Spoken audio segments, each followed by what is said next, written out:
Shalom Jemaat yang terkasih, kembali lagi dalam Renungan Gema. Ini adalah yang kedua setelah kemarin saya katakan kita akan 4 hari membahas tentang makna damai. Jika kemarin kita ngobrol tentang damai yang berkaitan dengan spiritualitas, yang intinya adalah Tuhan sebagai pusat hidup kita, maka hari ini kita akan belajar bagaimana kita bisa punya damai sehingga hidup kita moralnya bersih dan tulus berkualitas.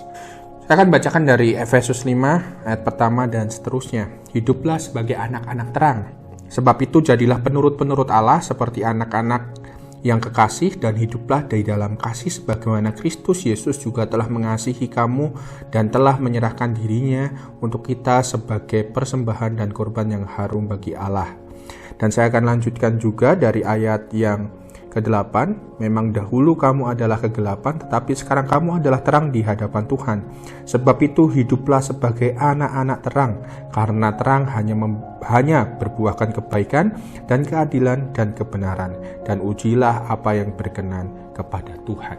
Saudara yang terkasih, saya ingin mengingatkan bahwa saat kita sudah mulai hidup di dalam Tuhan, maka yang mendorong kita untuk melakukan sesuatu bukanlah tentang diri kita sendiri lagi, bukan tentang daging kita sendiri lagi, tapi tentang bagaimana menjadi murid Allah dalam kehidupan sehari-hari. Maka identitas kita sebagai anak-anak terang, seperti apa yang kita baca, menjadi sebuah identitas baru yang membuat kita hidup punya standar yang berbeda, dan di sanalah yang membedakan kita dari yang gelap dan terang. Saudara, saya memang tahu bahwa cenderungnya manusia itu berpikir tentang diri sendiri, merasa tentang diri sendiri, dan bertindak untuk diri sendiri. Ya kenapa? Ya karena memang fokus kita selalu tentang diri sendiri. Tetapi inilah perubahan dari orang yang sudah bertobat kepada Tuhan, seperti dikatakan Roma 8 ayat 9, tetapi kamu tidak hidup dalam daging, melainkan dalam roh. Jika memang roh Allah diam di dalam kamu, tetapi jika orang tidak memiliki roh Kristus, ia bukan milik Kristus. Saat kita sudah hidup dalam roh Allah, Dia akan tinggal di dalam kita, dan hidup kita yang bersih, hidup kita yang terang, moral kita pun juga ikut untuk meneladani Allah. Kita jadi pembeda di dalam dunia. Dan tindakan yang kita lakukan ini bukanlah sekedar sebuah tindakan untuk mendapatkan keselamatan, karena keselamatan itu datangnya daripada Allah. Tetapi hidup kita punya standar yang berbeda dan menjadi sebuah nilai untuk kita menjaga diri kita, kualitas diri kita sebagai murid Tuhan. Pembenaran ini juga ingin dikatakan kepada kita semua dalam melakukan kegiatan sehari-hari, juga untuk punya hubungan yang baik dengan sesama. Saya bacakan untuk kita dari Efesus 4 ayat 32, tetapi hendaklah kamu ramah seorang terhadap yang lain, penuh kasih mesra dan saling mengampuni, sebagaimana Allah di dalam Kristus telah mengampuni kamu.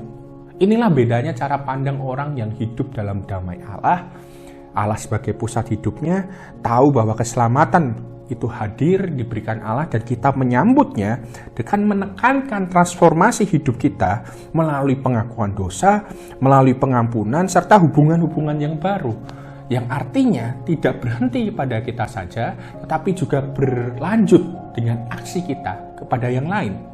Jika kita punya masalah dengan pengampunan, belajar untuk mengampuni. Jika kita jatuh di dalam masalah dosa, mari minta pengampunan dosa kepada Allah. Dan jika relasi kita satu sama lain rusak, mari segera perbaiki. Bukankah hidup Anda akan penuh dengan damai jika kita punya relasi yang demikian? Diri kita punya masalah, minta ampun. Diri kita berdosa, kita minta ampun. Kalau kita punya sesama punya problem pun, juga kita segera selesaikan. Tidakkah hidupmu akan diselimuti dengan damai? Hanya dengan demikianlah moral kita bisa kita pertahankan bersih, dan juga moral kita bisa kita pertahankan dengan benar saat kita ingat identitas kita sebagai anak-anak Allah. Kiranya saat kita menemukan Tuhan sebagai yang utama dalam hidup kita, kita juga bisa melanjutkan dengan hidup dengan moral yang benar. Damai Tuhan beserta Anda. Mari kita berdoa. Tuhan, kami mengucap syukur.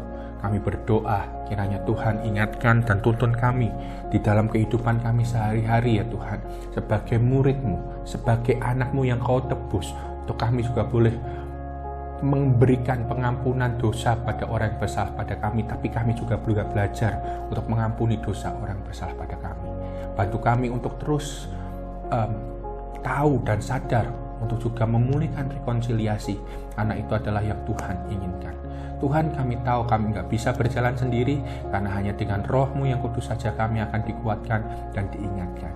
Kiranya hadirlah dan bertahtalah dalam hidup kami. Damai sejahtera melingkupi kami. Terima kasih Tuhan, di dalam nama-Mu kami berdoa. Amin. Tuhan memberkati.